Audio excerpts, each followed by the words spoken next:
আরও একবার রক্তাক্ত আমেরিকার মাটি, আর লক্ষ্যবস্তু খোদ মার্কিন president Donald Trump. White house correspondence ডিনারে ভয়াবহ বন্দুক হামলার ঘটনা ঘটল। ওয়াশিংটন হিলটন হোটেলের ভেতরে যখন চাঁদের হাট, ঠিক তখনই চলল একের পর এক গুলি। অল্পের জন্য প্রাণে বাঁচলেন ট্রাম্প এবং ফার্স্ট লেডি।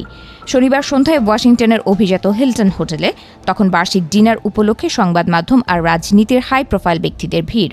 প্রেসিডেন্ট ট্রাম্প এবং ফার্স্ট লেডি সবেমাত্র তাদের আসনে বসেছেন, হঠাৎই হোটেলের বাইরে স্ক্রিনিং এরিয়ায় শোনা যায় কান ফাটানো গুলির শব্দ। মুহূর্তে আনন্দ উৎসবের আমেজ বদলে যায় চরম আতঙ্কে।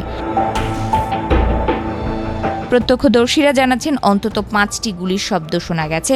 বলরুমের ভেতর তখন হুড়োহুড়ি, নিচে নামুন, সবাই নিচে নামুন।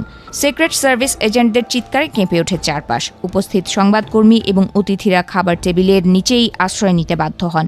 এমনকি প্রেসিডেন্ট ট্রাম্পকেও টেবিলের আড়ালে ডাইভ দিয়ে আত্মরক্ষা করতে দেখা যায়। হামলা শুরুর কয়েক সেকেন্ডের মধ্যেই সক্রিয় হয়ে ওঠে মার্কিন সিক্রেট সার্ভিস। চোখের পলকে প্রেসিডেন্ট ট্রাম্পকে ঘিরে ফেলে কালো পোশাকের কমান্ডোরা। অত্যন্ত দ্রুততার সাথে তাঁকে এবং ফার্স্ট লেডিকে নিরাপদ স্থানে সরিয়ে নেওয়া হয়, যেন ইতিহাসের পুনরাবৃত্তি হতে চলেছিল। কিন্তু রক্ষাকর্তা হয়ে দাঁড়ালেন মার্কিন নিরাপত্তারক্ষীরা। ঘটনার পরপরই ট্রাম্প নিজেই ট্রুথ সোশ্যালে একটি ছবি পোস্ট করেন, যেখানে দেখা যাচ্ছে হামলাকারীকে মাটিতে চেপে ধরে রেখেছে নিরাপত্তা বাহিনী। জানা গেছে একাধিক মারণাস্ত্র নিয়ে সিকিউরিটি চেকপয়েন্ট ভেঙে ভেতরে ঢোকার চেষ্টা করেছিল এক আততায়ী। সিক্রেট সার্ভিসের গুলিতে সে ধরা পড়ে এবং বর্তমানে পুলিশি হেফাজতে রয়েছে। এই অকুতোভয় অভিযানে এক সিক্রেট সার্ভিস এজেন্ট গুলিবিদ্ধ হয়েছেন বলে খবর পাওয়া গেছে।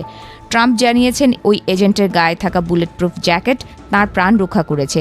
নিজের জীবনের পরোয়া না করে যেভাবে এজেন্টরা প্রেসিডেন্টের সামনে দেয়াল হয়ে দাঁড়িয়েছিলেন তা দেখে স্তম্ভিত গোটা বিশ্ব।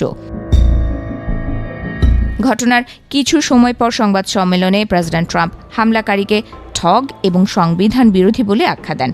অত্যন্ত গম্ভীর কণ্ঠে তিনি বলেন, এটি প্রথমবার নয় যে আমাদের প্রজাতন্ত্র এবং গণতন্ত্রের ওপর এমন প্রাণঘাতী হামলা হলো, তবে আমরা মাথা নত করব না। তিনি দেশবাসীকে শান্তি বজায় রাখার আহ্বান জানিয়েছেন। এমন ঘটনায় বিশ্বজুড়ে নিন্দার ঝড় উঠেছে। মেক্সিকোর প্রেসিডেন্ট ক্লাউডিয়া শিনবাউন পার্দো দ্রুত প্রতিক্রিয়া জানিয়ে ট্রাম্পের নিরাপত্তা নিয়ে স্বস্তি প্রকাশ করেছেন। তিনি বলেছেন, সহিংসতা কখনো সমাধান হতে পারে না। ওয়াশিংটনের রাস্তায় এখন মোতায়েন করা হয়েছে ভারী পুলিশি বাহিনী। আকাশপথে চলছে নজরদারি। 2024 সালের পেনসিলভেনিয়ার সেই বিভীষিকাময় স্মৃতি যেন আজ ফিরে এলো।